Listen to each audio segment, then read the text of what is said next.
Alright, peeps, you know what's up. You saw talent from the six. You know we had to get the rest of the world in the mix. The urban franchise, Tony Montana. Gonna sit at the desk but for guessing. Show you what they're about to. Tell you who they are. Let them promote what they got going on. And show you guys how awesome they are. Cause if they weren't awesome, they wouldn't be on the show. It is Down to Talk with Tony Montana, baby. We have the most, and we have the most, and we have the most, and we have the most, and we have the most, and we have the most. What is going on, peeps? I am the urban franchise, Tony Montana. And this is the first edition of Down to Talk with Tony Montana. And it's a special episode because it's my first repeat interview. I am joined by international public figure. All of you know who she is, the famous violin girl, Brigit O'Regan. Hey, thanks for having me back. Thanks for joining us, Brigit. It's great to see you again. How have you been lately? Oh my goodness. I've been doing weddings and events Monday, Tuesday, Wednesday, Thursday, Friday, Saturday, Sunday, Monday. It's just nuts in the best of ways. Right on. Yeah. Everyone's trying to make up for all the partying they didn't do. Yeah, that last year, it's hit everyone hard. How did you spend the time off? What were you really doing? Yeah, absolutely. You know what? I came prepared with a list of things that I did. So let me just read off my phone. So I had about 11 COVID jobs or hobbies. Yeah. So I did at-home recording for film, TV, artists with my Logic Pro Scarlett Solo and AT2020 microphone, marketing, brand consulting for artists, content creation for companies and brands, sponsored content to put on my own page, video editing for other artists, contracted live streaming, virtual concert, tip-based live streaming on YouTube, video requests, and just honestly watching a bunch of anime. Right. If we're getting real, yeah. Well, that's that period was like binging season. What was a new thing that you discovered that's now like, oh my God, this is one of my favorite shows, one of my favorite movies? What have you gotten hooked on? Honestly, I picked up, and in literally the first week of the pandemic, I picked up on Schitt's Creek. Yeah. I'd never seen it before, and it was it had just finished its fourth season, I believe, when I picked it up, and I didn't like the characters at first. I'm like, oh, these guys are obnoxious. Oh, that's the point. Amazing. Amazing. I just accidentally the whole thing, I think you could say. Yeah. I just loved it from beginning to end. And there's so many TV shows that just either go on and on. Yeah. Or they have a clear ending, but kind of like Game of Thrones, they're just kind of like, oopsie daisy, crash and burn. Things are starting to get back. Yeah. Obviously, you're busy right now. Do you have any nice big projects you're working on? Anything coming up that peeps would want to know about? Oh my goodness. Okay, the thing I'm most excited about is conventions coming back. Yeah. Literally, sorry, my eyelash is just being silly. The thing I'm most excited about are conventions coming back. Yeah. And my friend and I, Marissa, she's also my very fancy producer and costume making helper lady.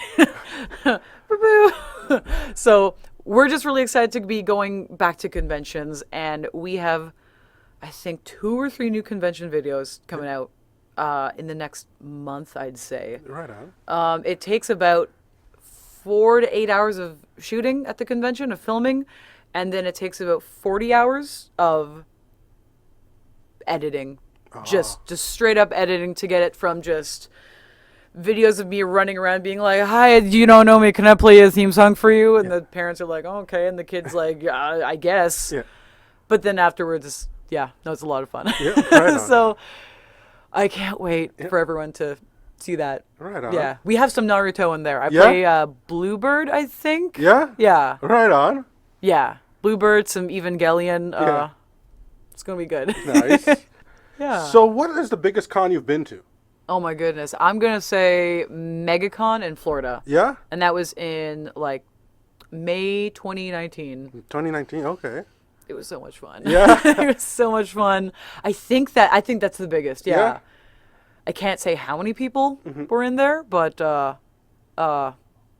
yes, insert the number in post here of how many there are. I'll send it to you. Right on.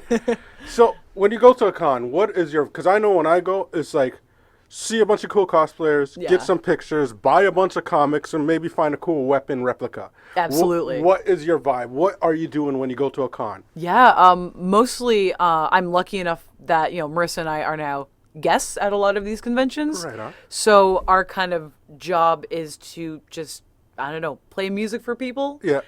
And usually people are pretty happy about that. And it's mostly for cosplayers. So I have to do a lot of, I mean, it's very hard work watching so much anime. Oh no. I have to kind of keep up on what is popular or what's new. Yeah. And I will, you know, memorize the theme song, the main theme song of that, of those animes or TV shows or movies, whatever's going on. And then when I recognize someone, I will go up to them and say, hey, I really like your cosplay. Can I play a song for you? And can we film it? And 99% of the time they're like, oh, yeah, of course, sure. I don't know what's going on. And then I'll start playing and it'll take them a second sometimes and they'll be like, oh, wait, that's my song. And then they'll just get really happy. And I don't know. It's my favorite thing. Brigit goes to cons and she will find cosplayers and play their theme song and follow them around, which is like awesome. It's crazy because I watched your videos. I was subscribed to you. I didn't realize our last interview who you were though. Really? Because remember we met in the Facebook group for YouTube, right? Yeah. So I was like, yeah, cool, I'll interview. But then in the process, I was like, oh my God. I was like fighting myself not to fanboy out in our last interview. It was like, my little bro, he's like a total otaku. Yes. He introduced me to you. So he's like, he watches all your videos. Oh my all of them are on his favorite list. Like he wanted to be here today, but he had to work. Aw. Maybe we'll do an interview. We'll do a third interview. You'll be my first person I interview 3 times, and you'll get to meet Dr. Clone. Absolute Dr. Oh, that's so cool. He has his own anime character he made up. Nice. It's actually pretty cool. Let me know his favorite song, his favorite anime song, and I'll send it to you to send to him. Okay, right on. Be good. So what is your all-time favorite anime? Ooh, there's so many. Right now, specifically, either Dr. Stone, which is, spoiler alert. I mean, this is kind of the hook of the episode of the series. Humanity is suddenly turned into stone for 3,000 years. And so it's like modern day Japan. Yeah. And the whole world just gets turned into stone. And then, of course, it's a bunch of high school students. Yeah. But a bunch of high school students wake up and that just everything has been, crushed over the centuries and millennia. And they need to kind of start civilization from scratch. Right on. And that was my comfort show in the pandemic because I'm like, oh man, everything is horrible, but at least I'm not, at least I haven't been turned to stone. Right on. And it's really cool because it's all scientific based. Nothing is like, oh, this magic happened and then the dragon demon person did something. No, it's like, and they show you how they're going from like, just the base of making, wooden tools to making, they make a cell phone at one point. Wow. And it just kind of like builds off the last thing. Yeah. And it's really, really cool. I'll have to check that out. Yeah. That sounds awesome. That does sound pretty epic. And Demon Slayer, I mean. Oh, yeah. It's just so good. Oh, man. It's just so I've seen my bro watching it. I have to start that because that looks so epic. Every frame is a painting. Yeah. Oh, man.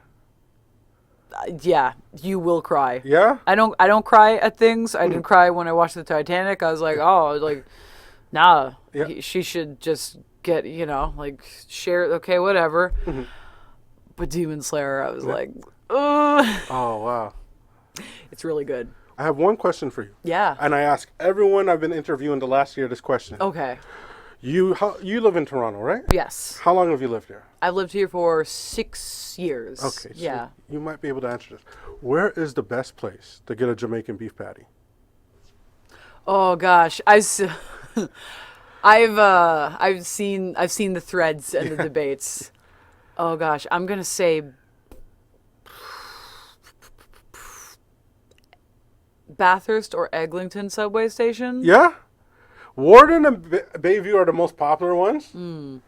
Bathurst and Eglinton. I'll have to try them out. Them out. I believe there's one there used to be one at Bathurst, but I hope the shop is still open. There was like a really nice bakery. Right on. Yeah. I don't know. Like whatever I say is going to be wrong. Of course. No, you consider the favorite. It's your favorite. Yeah. Yeah, I'm going to say Bathurst. Bathurst. Okay, now I have a show called Fat Kid Tuesdays. Okay. Could you recommend the best place for me to check out? It's all about me trying out new restaurants and trying out new foods. Do you have a recommendation for a future episode of Fat Kid Tuesdays? Oh my goodness. Okay. Huh. Honestly, I like 99% of the time when I'm eating out of the house, it's at a wedding. So just crash any wedding and it's some good stuff. No, okay. Where was the last place that I went to that was really good? Oh my goodness, I can't even remember. Ooh, okay, you know what? Las Americanas on College Street. Yeah. Like it's a bit of a walk away from me, but they have the best tacos I've ever had in my life. Yeah? Okay. They're so good. I love authentic Mexican tacos. It's been like my new addiction the last 2 years. Yeah. Okay, what is it? Las Americanas? Las Americanas, Okay, I believe. I'm definitely adding that to the list. Thank you, Bridget. And everyone's so nice at that. They're like, "Oh, you're back." I'm like, "Yeah, I'll have some tacos, please." So everyone loves your violin playing. You have that very awesome, badass electric violin. Yeah. Was that custom made? What's the story on that? Where did you get it? Yeah, that is from the electric violin shop in Durham, North Carolina. Right on. And so I was having a lot of neck, shoulder, back issues from, squishing my face up to hold the violin. And just for years, I was just, getting physiotherapy, getting massage therapy, but that's only helping. Yeah. And then you hurt yourself all over again. So it's like, this is getting expensive and I can't do this on the long term. Yeah. And then I found that. And that violin is specifically a Mark Woods Viper style, but they, sell them out of North Carolina. Yeah. So I went down there in August of 2016 or 17. I believe it was 2017, but I could be wrong. Yeah, 2017. Mm-hmm. And I gave it a try. I tried out the 5-string model. I tried out the 8-string model. I tried out like with and without frets, and I just tried everything I could. And at the end of the day, I was like, I really like 5-string and I really like frets. Didn't think I would, but these are really, really handy for when you're working with drummers, bands, DJs. And I put my order in, and luckily, 3 months later, it was at my door. Right on. And it's been literally the best purchase I've ever made. Nice. Yeah. Now, I hope you don't mind. We'd really love for you to play something for us. Absolutely. I would love that. All right, Peeps. Well, let's get to Brigit showing us her awesome skills. Thanks. It is down to talk with Tony Montana, baby. We have the most and we have the most and we have the most and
the rest of the world in the mix. The urban franchise, Tony Montana. Gonna sit at the desk for guessing. Show you what they're about to tell you who they are. Let them promote what they got going on and show you guys how awesome they are. Cause if they weren't awesome, they wouldn't be on the show. It is down to talk with Tony Montana, baby. We have the most and we have the most and we have the most and we have the most and we have the most.